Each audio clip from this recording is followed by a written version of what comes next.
Hello and welcome to episode 9 of Ctrl Alt Speak.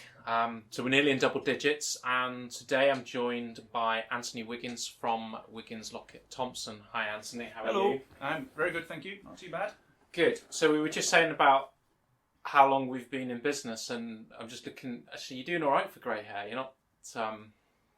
I've got the classic badger look, apparently, according to the kids. The badger look, which is fine. I can deal with it. Apparently, it makes me look sophisticated and interesting, which I need all the help I can get. So that's fine. Yeah.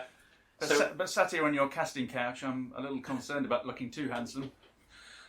You've got nothing to worry about. Fair enough. Nothing to worry about. Already being rude. Fantastic. It's a slippery slope down, isn't it? So Wiggins Lockett Thompson doesn't really say in the name what you do. What do you do? Oh gosh, I don't know really. What do I do? Obviously, turn up and make bad jokes on my my sofa. Turn up, make budget. We do property, basically commercial property. I won't bore your listeners with the gory details, but basically, if it's something to do with commercial business premises, then we get involved, selling them, buying them, leasing them, finding new occupiers for them, looking after people who have them, help them move out, help them move in, build new stuff for them, change what they've got, re-gear leases. Already boring myself. So, short version, if it's commercial property, we can have a chat and see if you're doing it right, or most people are, but some people just need a bit of a tweak just to make it work for them a bit better, and I think that's the key really. Just make sure building works for you rather than you working for it. There's a lot of people trapped in buildings who don't really need to be, but don't think they can get out. So we help them. Is that my tea? That is your tea. That is mine. Yeah. We can't share mugs like old days, can we? No.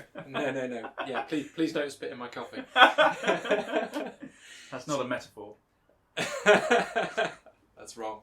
So, bit of dirty mental arithmetic whilst you were talking. You've been doing this for 13 years. As yourselves, obviously you've been around a lot longer because you're older than me. You'll get really, really. You must have had a long paper round. A heavy paper round. Yeah, well, I've been working this particular patch from another since. Now, how old was I? Have to work out how old my children were to work out how long I've been doing it. But it's 20 plus years anyway. And Wiggins and Lockett formed in 2007. So 13 years. Gosh, that's how you did it. Very good. And we we then put our heads together with a bunch of building surveyors over in Solihull, and never looked back really. Shrewsbury, Solihull. Yeah, this track. Kept going basically. Living the dream. So what made you basically do it? Well, obviously it was yourself and Mark, but what made you start your own business? Opportunity, I suppose. Mark Lockett and I, we met for a debrief one day and just got to chatting and thought, wonder if we could do this for ourselves. He was 10 years older than me, which kind of gave me some confidence in thinking he knew what he was doing. How wrong I was. No, hi Mark, I'm glad you're listening to this. Not true. But, my youth and experience and kind of enthusiasm together with his age and experience kind of came together as the perfect mix. I've always got a lot of time for anybody who starts out on their own, and I didn't do that. Mark and I did that. So we just saw the opportunity. We liked the way we worked together. Mark's wife was convinced that I wouldn't last 5 minutes with him. She knew him really well. Yeah, obviously being his wife. But she obviously didn't know you really well. No, absolutely. Yeah, that's a good point. Never thought of that. But we kind of got cracking at it and just kind of put our heads down and work. So it was just the two of us plus a bookkeeper in the early days. Yeah, well, I still remember setting up your first offices for you down on Horton Wood. Yeah, despite your help, we've done really well. Thanks for the vote of confidence. No. There's a reason we still give you the work, Chris. Honestly, I have to remind myself what it is every now and again. But there was a reason. But But yeah, we kind of banged on, and it's kind of slowly but surely grown. We got our wings clipped because immediately after starting business, we went straight into the 2008 recession. Yeah. But thankfully, we hadn't done the flash cars and huge salary thing, so hadn't really stretched ourselves. We've always been quite prudent about it. That's more Mark's doing than mine, frankly. I'd have had the flash car, but no, I was cursed. Age and maturity. Well, there you go. So, we kind of survived that, which I think was half the battle. Came out the other side, and most businesses that survive a recession come out better for it. So don't fear a recession, just deal with it. Yeah. And well, this will be our second. We're just about to go into. Yeah, that's right. And of course, the boy Lockett had one before as well. So don't ask me when it was. I was in short trousers, but a twinkle in your parents' eyes. But again, the experience came in there. So. Cut hard and cut deep was, and cut early was his mantra. But thankfully, we never had much to cut, so we didn't really have to do that. Yeah.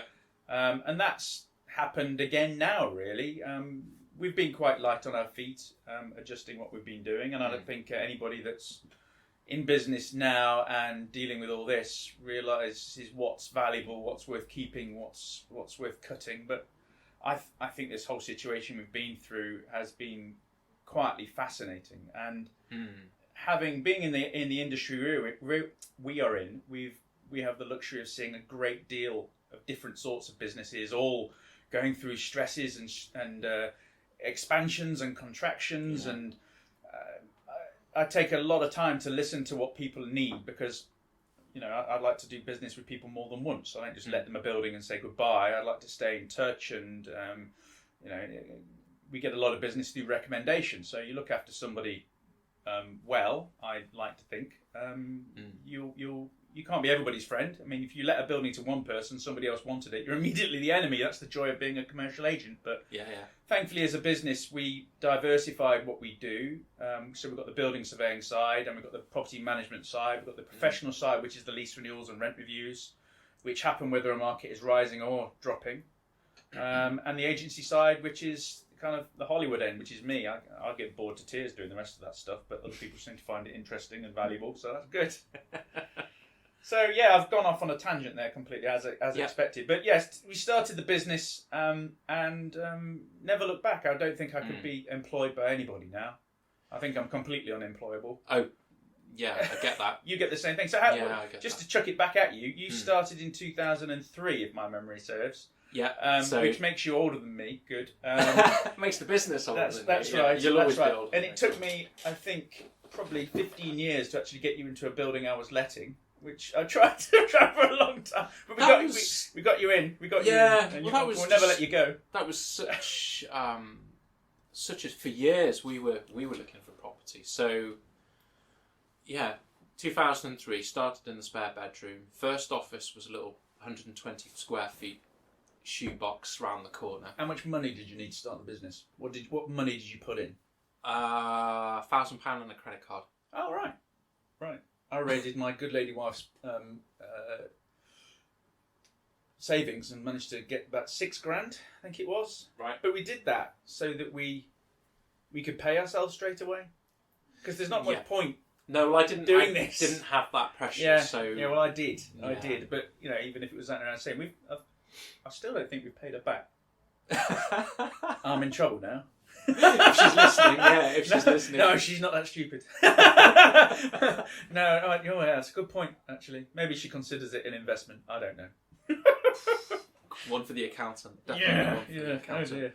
But it took, I swear we must have been looking for 5 years before we found this place. And I had to twist your arm. It was trying to find somewhere that had all of the right things, and parking, size, ground floor for all the equipment. Ground floor was a big one for you, wasn't it? Yeah, and there was office space there, but it was all first, second floor. And we also need the ability to have a good internet connection and these sort of things. Yeah. And Telford, which we are both based in and love very much, even though we both do lots of business out of Telford, is well connected. There's no two ways about it. Be it electronically and internetally. See, I know all the lingo. All the lingo. But also physically, straight onto a motorway. Boom. Yeah, and that's important, because when I started the business, I was living in Shrewsbury at the time. I'm living in Shrewsbury now as well. I did come back to Telford for a brief interlude. But yeah, so with living in Shrewsbury, and at the time it was myself, my now ex-wife, and Matthew, who was on the as the team. And Matthew, Big Matt, still out there? Yeah, 15 years he's been here. Crikey, you haven't found him out yet? No, not yet. So there was that kind of thing. Well, actually, the logical play is move the business to Shrewsbury, because two-thirds of your team live in Shrewsbury, and the other third were driving past Shrewsbury to get to work. And he was doing 500 miles a week in the early days. Absolute madness. Commitment right there. Give that boy a pay rise. It's on the podcast now. Anthony said it must be true. But what we found was with where our clients are, and so the side of Shrewsbury that I live, to get across to the other side of town, I can drive to the office quicker. And we had one of our customers. They moved from Shrewsbury out to the Black Country. We're obviously here on Stafford Park. The drive time to actually get to either customer was the same. It didn't make any odds. So with all this change, you haven't entertained the idea of packing up the office, going home and having a warehouse with all the kit somewhere? No. We obviously had to embrace home working because of lockdown and stuff. But we said we weren't going to use the L word or the C word. Oh, I thought just call it the thing. The thing. So with that thing that happened, this one time at band camp, we had that thing. But what we've had to invest so much in communicating as a team, making sure that everybody knows what's going on. But you just can't beat everybody being in the same room, even if we're still 2 meters apart. You just can't beat being in the same room. I think the thing has actually improved a lot of things. I mean, obviously there's a significant negative to the thing that we won't talk about, but everybody knows what it is. The thing, But I found it's focused people's minds. It gave people space to entertain ideas and that they've been tinkering with for a long time. I see entrepreneurialism, whatever word it is, everywhere.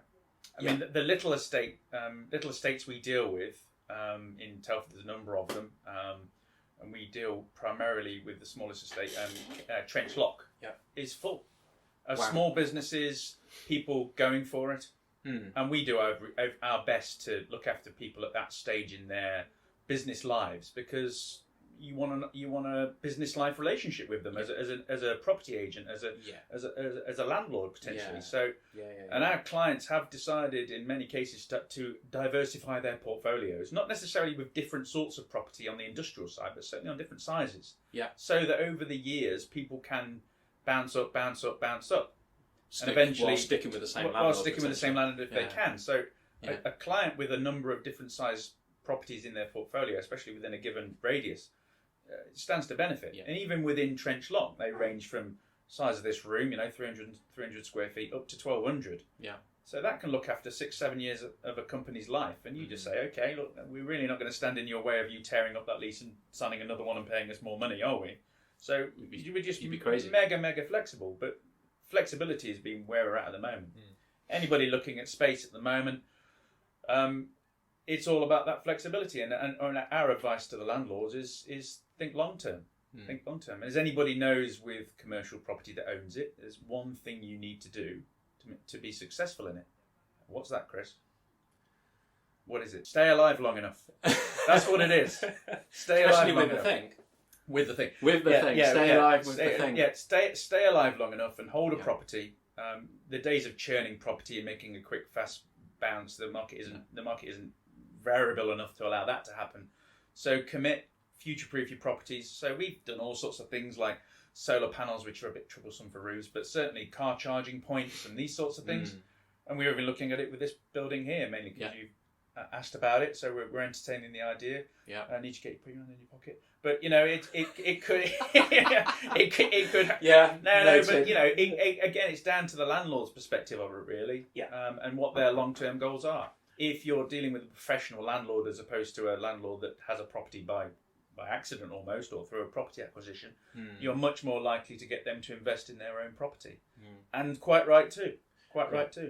And that emphasises, I guess, the value of the relationship, and Oh God, actually yeah. being Yeah. nice to people. You know, Being nice. Yeah, well, people do business with people, Always. and I know I'm kind of Marmite, but Same. but at the same time, those people that get me benefit from that. I'd like to think because I'll look after them and make sure they don't miss a trick, or miss an opportunity to move. Like, you know, when this building came up, you were the first guy I spoke to. Yeah. I know this is for you, so we made sure you were looked after here and made sure you got in.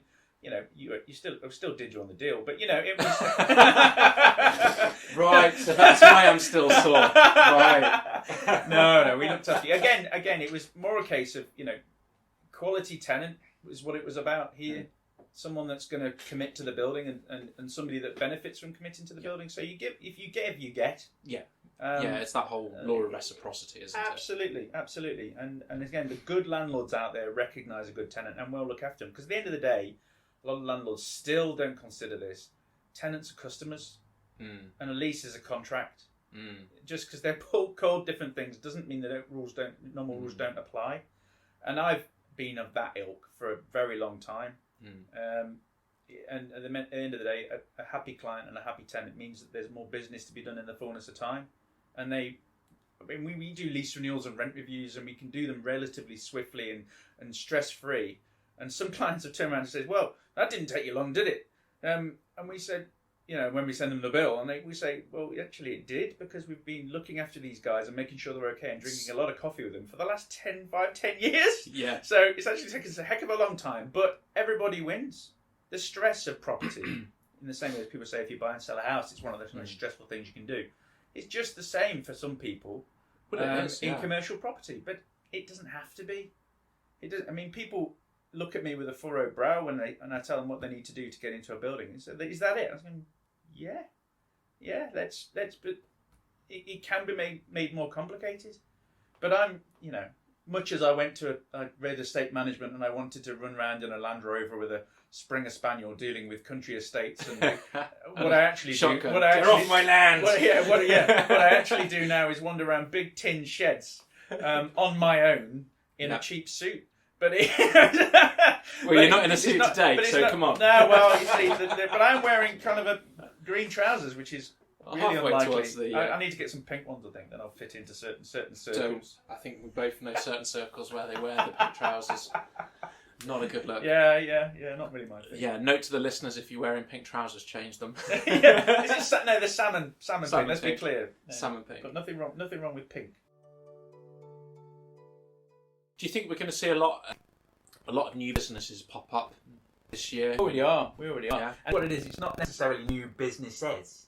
It's new business, new ideas. Yeah.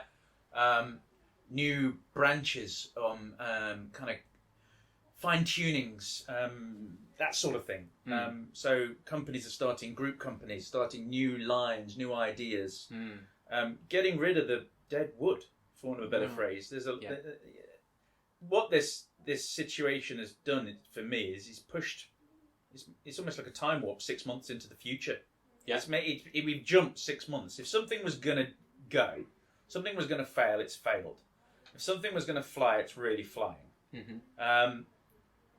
So it's kind of wind through the trees, and I well, put it this way, I am letting buildings before I'm putting boards on them, and I'm ringing landlords saying, "Give me stock, because there are and yes, when we're doing the deals, they're flexible and there are these sort of things, but they're flexible from big companies and established companies who are doing new things. So covenant strength, the strength of the company's accounts and how likely they are to pay the rent isn't the issue, but they all need that flexibility. Break clauses are standard now, but then they still want the deal, they still want the cut. So I say, fine, you have the break clause, but let's share the pain. If you do go, give us a bit of the incentive back we've given you on the promise that you were going to stay there for 3 or 5 years. Give us a bit back.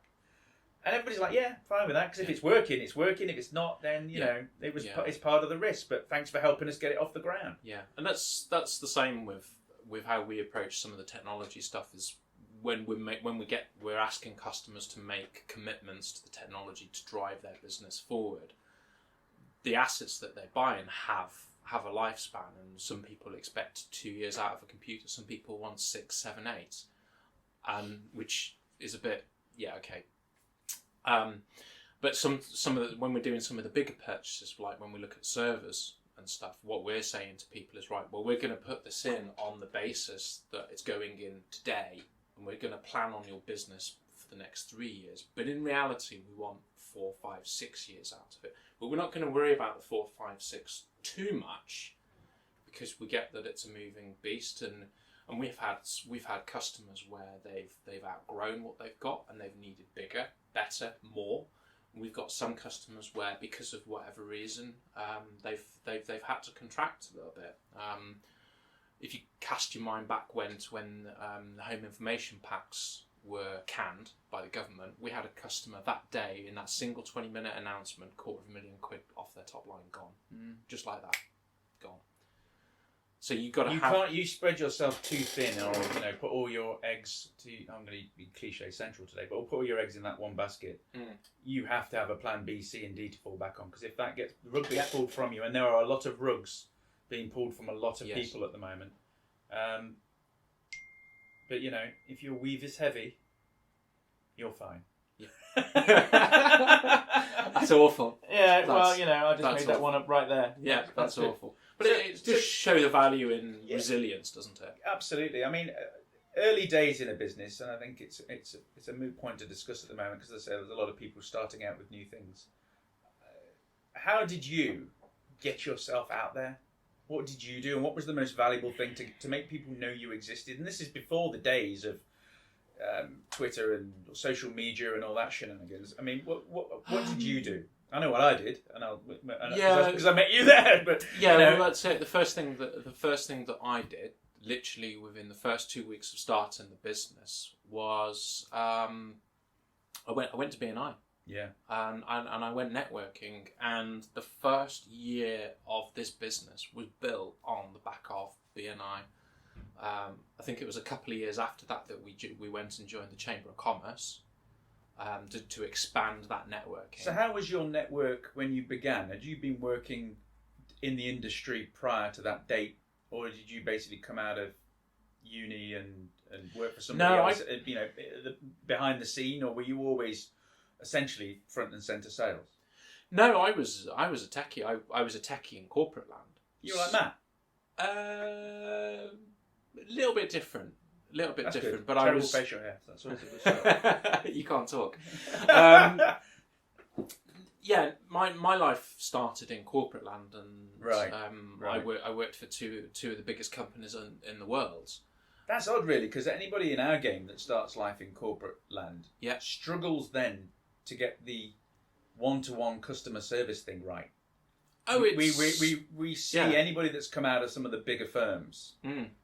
They can only, seemingly, from my experience, only really exist in those big firm environments. So when it comes to meeting Mr. Smith on the site of his 1,000 square foot unit in the deepest, darkest black country, and he wants to talk about the mould on the roof, it just blows their mind, and they can't deal with it. They don't want the client there. They're just like, let me just write you a letter and get on with it, please. Didn't you not struggle with the I suppose BNI helped, really. It certainly did for me. I think, well, you got to... How old was I? I was 24. That is young to start on your own. I was 24. I thought I was young, and I was 31. So so I was quite green in that respect. It's definitely hungry to learn, like a sponge in those days, weren't you? You have to be now. And I think if I look at the stuff, and you could probably say the same. If you look at the stuff that we do now today, and you go back to when we started our businesses, a lot of the principles are still there and haven't changed. But what we actually do has changed drastically. And this business, 17 years ago, we were going to be a software company. Yeah, we were going to be a property agency. Yeah, that's predominantly what we were.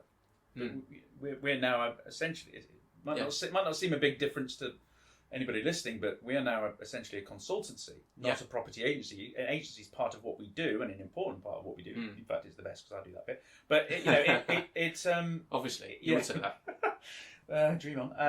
But we've just because of the fact that we are essentially at the tiller here.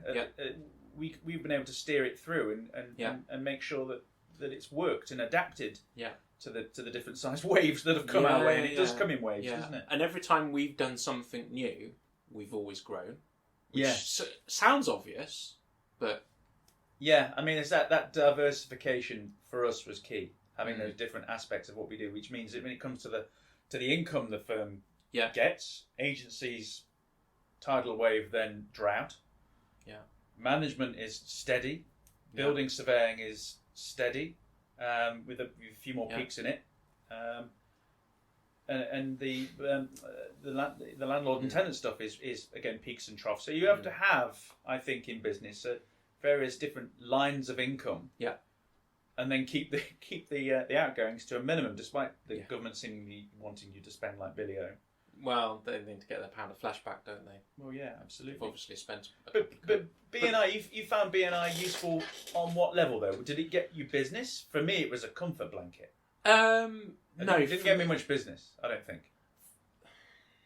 For me, it got us those first customers, those introductions. I mean, actually, I need to get Andy from Runtime on here as a guest at some point. He was never heard of him. Never heard. No. What is he doing now? If only we heard from him on social media. Well, he's not. I haven't seen him on social media for ages, but I'm probably looking. Not personally.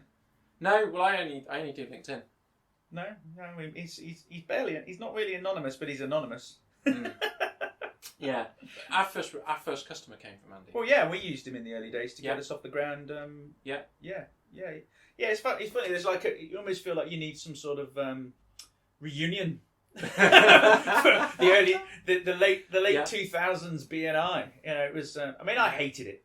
I liked chatting with the people and stuff, but I didn't like the formality. I didn't like having to be there and getting spanked because you turned up 5 minutes late. It was or the didn't formality turn up. that made it work. Well, that doesn't really roll with me. No, see, you did generally have. I mean, I didn't. It was very much a comfort blanket for me. I've said that. Yeah. But I just needed to be able to go and see people. And in the early days of a business, you can be sat staring at your screen or looking at the telephone thinking, I need to be on the phone. But it's quite soul destroying. So getting out there and physically seeing people, or even just running up, bouncing ideas off people and just telling them what you do. Because the more you talk, again, social media doesn't do this for you, but the more you physically talk about an idea and what you do, the more confidence you have in actually doing it and realising you do actually know, in theory, what you're talking about. I mean, even this exercise now makes you kind of, realise, what is it actually you do for a living? Because sometimes you just go and do your job. Yeah. You're not really thinking about your job because you just do it, and it's off. Water off a duck's back to you every day, aren't you? Yeah, water off a duck's back to you, and sometimes it's nice to take stock of where you're at. What is it you're actually doing? And then all of a sudden, new ideas happen. So talking is everything. It's like a building, any building we market. You don't talk about it. You don't walk the perimeter every now and again, even if you're with nobody. It doesn't move. No matter how good it is, you have to talk about buildings, you have to talk about ideas, you have to bounce things off. And that again, and I don't envy you, having Lockett around and in the latter years, Graham Thompson, has been good because you bounce ideas off them all the time. And even though they sometimes say that'll never work, I do it anyway. And sometimes it does. Yeah, but I think that's one of the things that I've done over the years is I've had business mentors, I've had coaches, so I've had people to help me professionally. And it's nice to give a bit of that back, isn't it? Yeah, absolutely it is. And I love speaking to people about their businesses. Some people are really coy about it because they think you're going to nick the idea. I'm a chartered surveyor, I'm not right.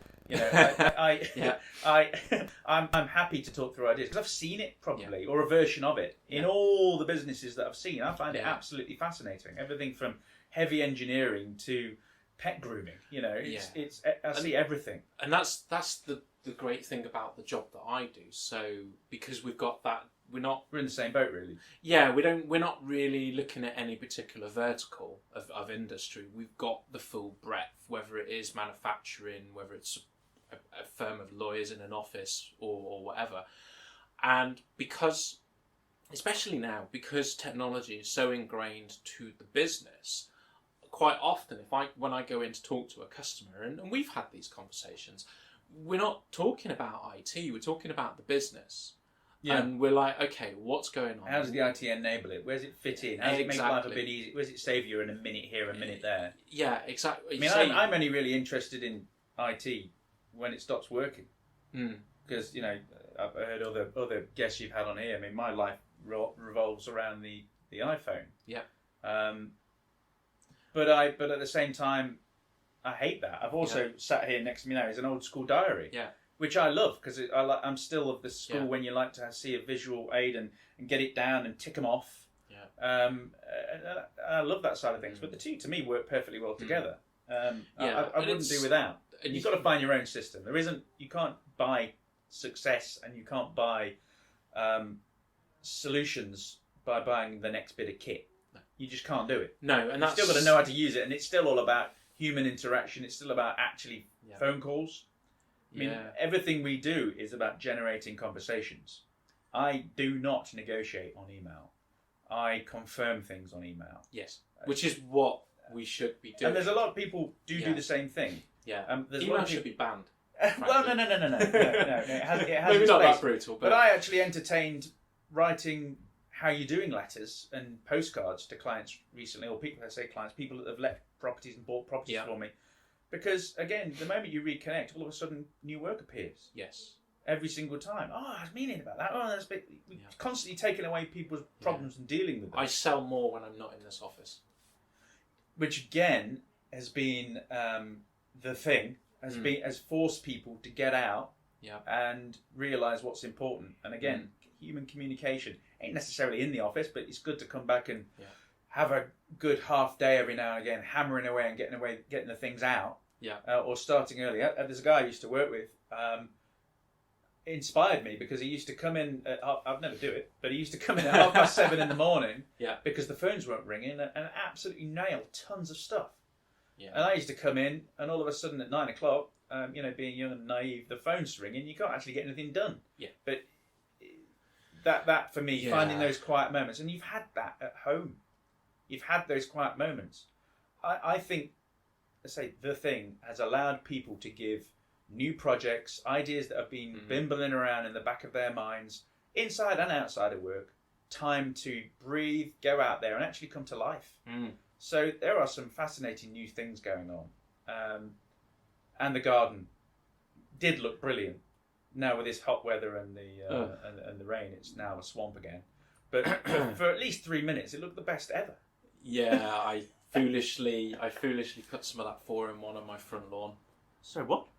So was it grass, seed feed, weed killer, and something else? All of those things are appalling. You should rewild your front lawn or put vegetables in it. Wow. I wish I had. I've read a little bit too much George Monbiot to agree that lawns are a good thing anywhere. Wow. I now have patches where the moss has been killed by the weed killer. Oh no, not good. No. Well, moss is important. It soaks up the water, stops it getting into the rivers and flooding beautiful places like Ironbridge. Well, it's dead now. Brilliant. well done, you. Not only do we have the start of the Industrial Revolution in the parish. You mean the birthplace of global warming? Yes, we also have and then Chris is doing his bit to kill moss, sphagnum moss, probably, and the weeds, and the dandelions. There's no such thing as a weed, Chris. It's just a flower in the wrong place in your mind. The bees like them. Leave them alone because bees need help. So when my garden looks crap next year, I can say Anthony said, "Leave it alone." Yeah, it doesn't look crap. It's because we're all attached to this Victoriana and this click to this. It has its place, but not in nature. Sorry, you got me on a personal one there. Well, we're lucky because I say our office, one in Solihull, and we've got one in Ironbridge, which is completely impractical. But the Coracle is over the road, so we ain't moving. Well, unless it's got a good pub. Actually, you'd think being in commercial property game, we'd have found somewhere we could have moved to by now. But we've been hunting for ages. I think we're personally being too picky. Yeah. Well, it's funny that for the grief you've given me about moving, maybe you need to take a dose of your own medicine. Well, absolutely. I mean, one thing Telford needs is a Penderford. For those who don't know, which is Penderford is just off the M54. Then we need a development like that. So small offices, kind of 1,000 to 2,000 square feet over a couple of floors. Sean Davis Listen up, sunshine. Get them built. You're the only one that seems to be building anything decent in the town. That's not true. There are other people doing it, but he's got a lot going on. We need offices, not more houses, please. I've already had a crack at him online about that. Didn't get me anywhere. So, do you think we will see more commercial property come up? It's coming. Yeah, absolutely. Those that were brave enough 3 or 4 years back to start putting spades in the ground, especially in the Black Country with big space, it sat there a little sorry for itself, and then fears around the B word made everybody stockpile, and so all the big stuff went, and they seem to have stuck around, and large space, I mean, I'm talking 50,000 square foot plus, does seem to be moving everywhere it exists. Right. We've got clients that have come to us who simply can't find it themselves. So say to me, like, Anthony, you get under the market, see if there's anything coming up, and we're out there actively hunting and been successful for a number of companies, more so in the Black Country. And when we had Epwin's old building, because they of course built themselves a monster of a building up on Horton Wood. Yeah. We had their building on the market on Stafford Park 18. We had a queue. There was at least 3 or 4 people going for that. And it ended up going to a specialist medical recycling company called Stericycle. But again, it could have gone easily to existing Telford companies wanting to expand, a couple of occupiers that were coming into the town. So I wish I had that building 3 or 4 times over. And I know that a couple of the other buildings that they've come out of, there are inquiries for that or that we're receiving, but we're not handling that one now, sadly. Well, can't do every job. But yeah, big space will shift, and so unfortunately it doesn't just pop up. It takes a year, 18 months to go for it, and a heck of a lot of financial organisation. But there are companies looking. But Telford and Wrekin, they've put the money where the mouth is, created space, and it seems to be shifting quite neatly now. So good for them. So bringing it back to the whole business point, what's next for Wiggins Lockett Thompson? Where are you guys going to go next? I mean, you've got 13 years under your belt. We've got people that are now starting up.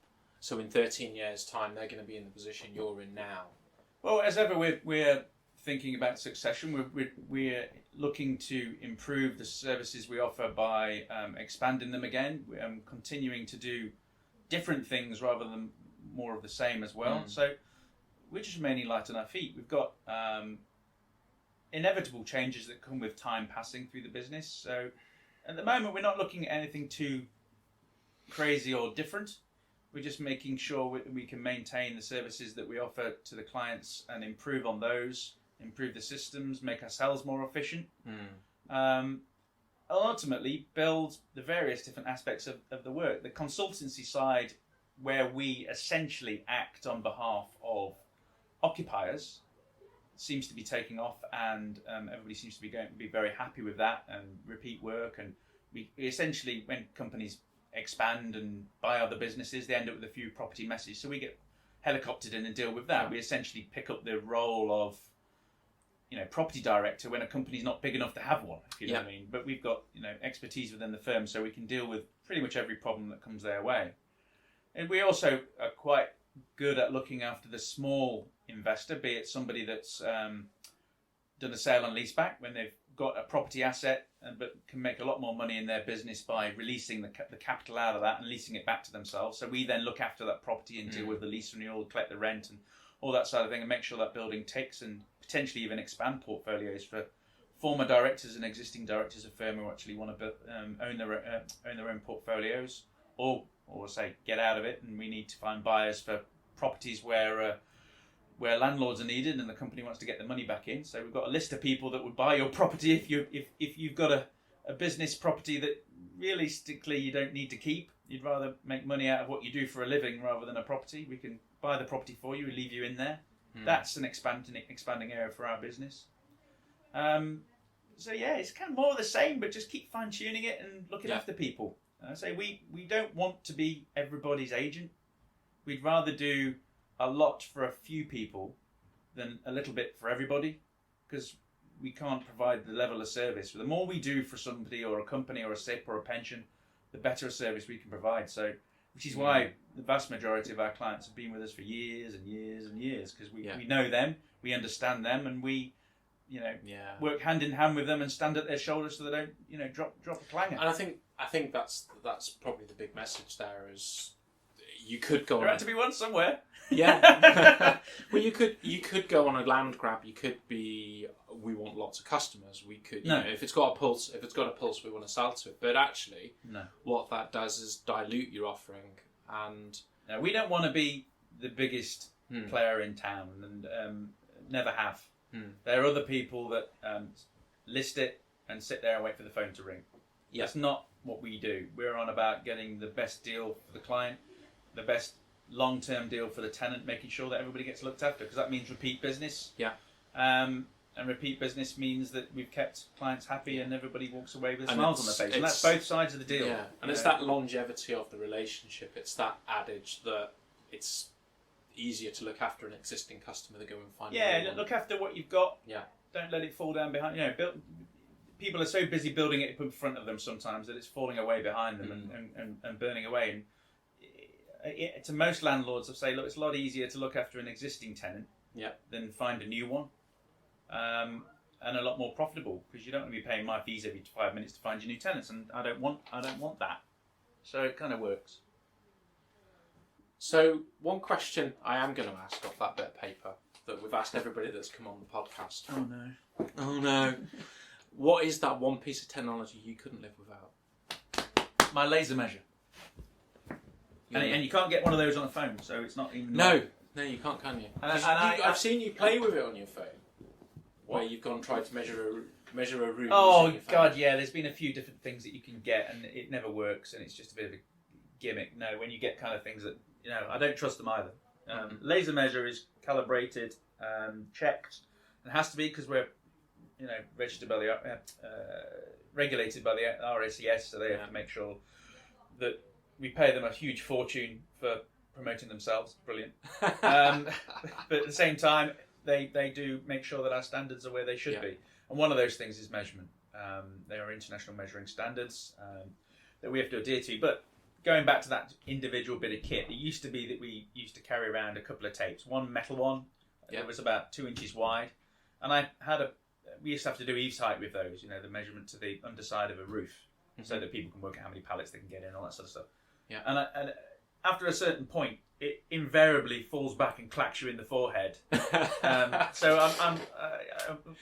that's why you look the way you look. I no longer have the tramline injury that most surveyors used to have. And then you also had the long tape measure, the traditional circular one, which you had to drape across sometimes some absolutely filthy warehouses. The worst of ever, actually, being the old knackery just north of Telford here, which was, I nearly died. I'll tell you, we had to go and measure it. It was up by let's think now, there's a traveller's site, and there's a golf course, and there are horse yards and things like that. Okay. Out beyond where Kramer are now. Is it Kramer are now? Not Kramer. Muller are now, north of Telford. You used to go out, past the old industrial site and keep going. And then all of a sudden there was this little industrial building. And they used to call it the Knackery. And in fact, there's old maps of Telford when it used to call it the Knackery. But it was actually where when I was there, it's called the Maggot Farm. Oh, God. So you went into this place. I didn't really know. I knew it was called the Knackery. I knew it was called the Maggot Farm. But it didn't click for some reason. I thought, it's just an industrial building. It's just an old name. No. They were making maggots. So I had to go into this building. Imagine a business making maggots. Someone's got to. For fishing and all that sort of stuff. Yeah. So I went into this building. I thought, this is a bit rough. And I had to measure it to do I don't remember what the heck I was doing. But anyway, I had to measure it. And I went into this room. And they didn't give me any warning. So I opened this door. And I'm hit with the stench of ammonia. Because what they were kind of 4 concrete beds with little tiny dwarf walls around, essentially with animals in there rotting. And the strength of the smell made my eyes water immediately. But now I could go bing, bing, measured, out of there. Yeah. Then, no. I had to drape this tape, which had to be was useful for science purposes afterwards, across these beds and hook it onto something. It was dark in there as well. It was a bit grim. They don't want lights in there. They want flies on the stuff. And I had to essentially tiptoe between these things, and it was moist underfoot. Oh. And then measure this place. There's a quote. It was moist. It was moist underfoot. And so I couldn't do it. It was I literally had staggered out of there. It was appalling. I don't eat any meat now, and I don't think that I didn't stop eating meat straight away, but it certainly made me have second thoughts. It was appalling. But with the laser measure, I'd have been fine. And especially with the ninja things we've all got to wear now as well. You know, that'd be hooter covered up as well. Yeah. So, laser measure. Thank you very much. Thank you very much for coming on and doing an episode. Oh, there's so much we could have spoken about. How about Telford Hornets Rugby Club? We could have spoken about that. We haven't talked about other podcasts we're listening to. There's so many things, but you know. Well, you'll have to come back and do another one. Oh, poor people. Well, thanks for the invite. It's much appreciated. No, thank you for coming on. So, if any of the listeners want to learn more about you, how do they do that? Oh, I don't know. Run for the hills. Yeah, Google me. Google you. So yeah, and unfortunately, there's several other more famous Wigginses than me, like everybody. But no, WLT Surveyors. That's us. Brilliant. Okay. Give me a call. I'm not interested in your tweets and your stuff. Just give me a ring. Brilliant. Thanks, Anthony. Pleasure.